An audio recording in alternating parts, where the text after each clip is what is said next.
তো সেই কমেন্টস আমার এক শুভাকাঙ্ক্ষী আজকে করেছেন, সেটা হলো, আপু আমি 6 বছর ধরে হস্তমৈথুন করি, ছাড়তে পারছি না, সেক্স করতে ইচ্ছা করে, হস্তমৈথুন থেকে রক্ষা কি করে পাবো, খুব কষ্ট হচ্ছে।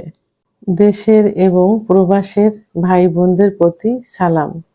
আসসালামু আলাইকুম। আমি প্রভাষক ডাক্তার রিক্তা পারভিন, হোমিওপ্যাথি এবং আয়ুর্বেদিক চিকিৎসক। আজকে খুব সুন্দর একটা কমেন্টসের অ্যান্সার করব, যে কমেন্টসটা এখন অনেকেই করে থাকে। যুবক, বিবাহিত, অবিবাহিত, বয়স্ক, সবার অধিকাংশ ক্ষেত্রে এই কমেন্টসটা আসে। তো এটা ভক্তটা করেছেন যুবক ছেলে।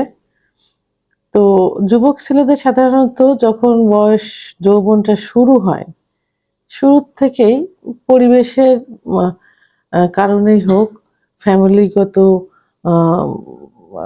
কারণেই হোক, যেখানে তারা সঠিকভাবে তাদের পরিচর্যা পাচ্ছে না, কার সঙ্গে মিশছে, কোথায় থাকছে, কে বন্ধু, ফ্যামিলির থেকে কেয়ারলেস থাকে যাদের, তাদের ক্ষেত্রে এইটা বেশি হয়ে থাকে। তো সেক্ষেত্রে দেখা যায় যে যখন তাদের যৌবনটা শুরু হয়, অর্থাৎ বীর্যটা তৈরি হয় না, তার আগে যে লালা বিজলাটা একটু পানি পানি আসে, তখন আলাদা একটা সুখ অনুভব হয়। এই সুখের থেকে কিন্তু কি হয়, শুরু হয় তাদের হস্তমৈথুন।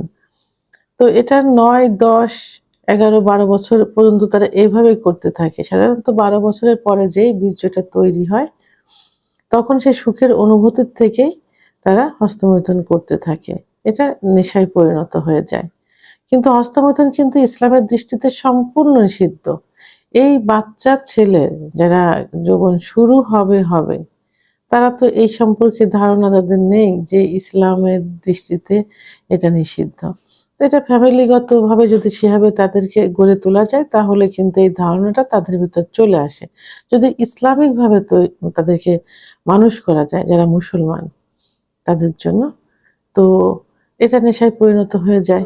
তা আস্তে আস্তে কিন্তু তারা এটা ছাড়তে পারে না।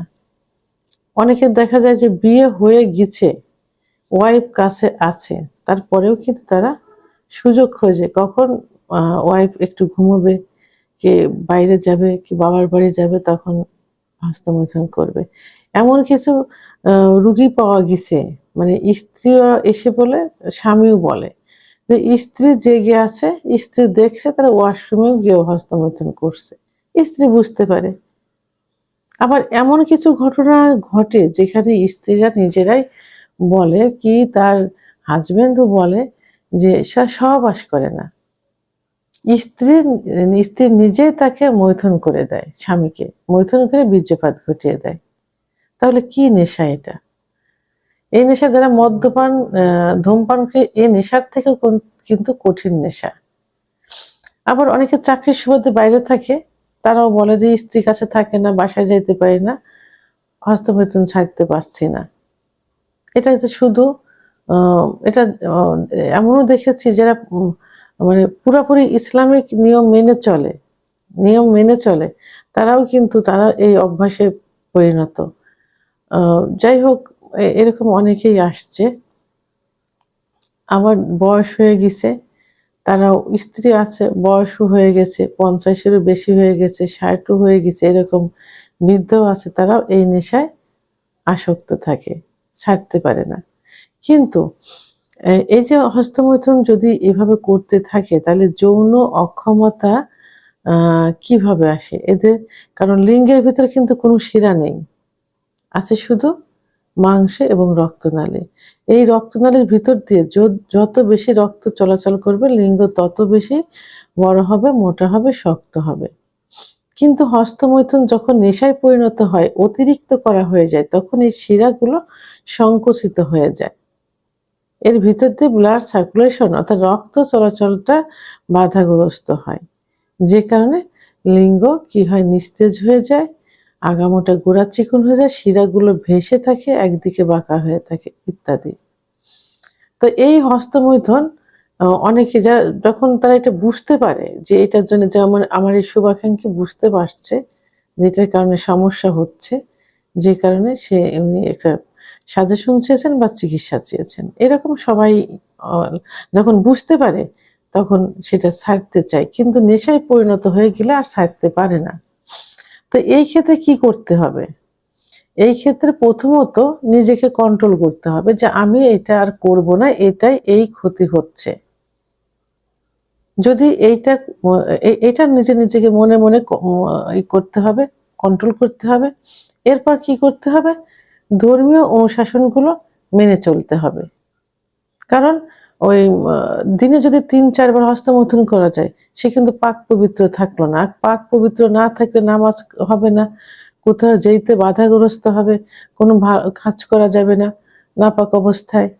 তা যখনই ইসলামিক রীতিনীতিগুলো মেনে চলবেন, ৫ ওয়াক্ত নামাজ পড়বেন, পবিত্রতা বজায় রাখবেন, তখনই কিন্তু হস্তমৈথুন করার থেকে আস্তে, আস্তে দূরে সরে আসতে পারবেন। এবং এটাতেও যদি কন্ট্রোল না হয়, তখন কি করতে হবে? হোমিওপ্যাথি ওষুধ আছে, এমন কিছু ওষুধ আছে, এটা কিন্তু অনেক এভেইলেবল না। নির্দিষ্ট ১টা-২টা ওষুধ আছে, যে ওষুধ দিয়ে হস্তমৈথুনের নেশা কাটানো সম্ভব এবং হস্তমৈথুনের কারণে যে ক্ষতি হয়েছে, সে ক্ষতি পূরণ করাও সম্ভব। একমাত্র হোমিওপ্যাথি ২টা ওষুধের মাধ্যমে নেশা কাটানো এবং ক্ষতি হয়ে গেছে সেটা ঠিক করা সম্ভব। অনলি ২টা ওষুধের মাধ্যমে। এইজন্য যারা এই সমস্যায় ভুগছেন,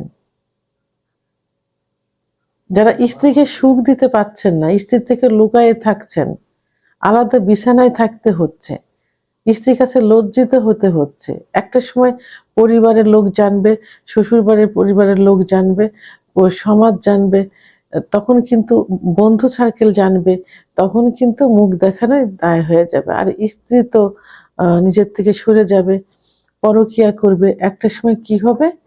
আ আবার বিবাহ বিচ্ছেদ হয়ে যাবে। সবকিছু বিচার বিশ্লেষণ করে নিজেকে কন্ট্রোল করুন, ধর্মীয় অনুশাসনগুলো মেনে চলুন।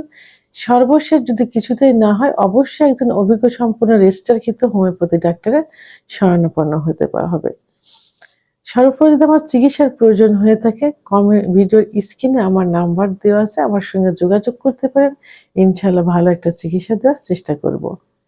ভিডিওটি সম্পর্কে যদি কোনো মতামত থেকে থাকে অবশ্যই কমেন্টসের মাধ্যমে জানাবেন। আর ভিডিওটি ভালো লাগলে লাইক, কমেন্ট, সাবস্ক্রাইব করে আমার সঙ্গে থাকুন। আল্লাহ হাফেজ।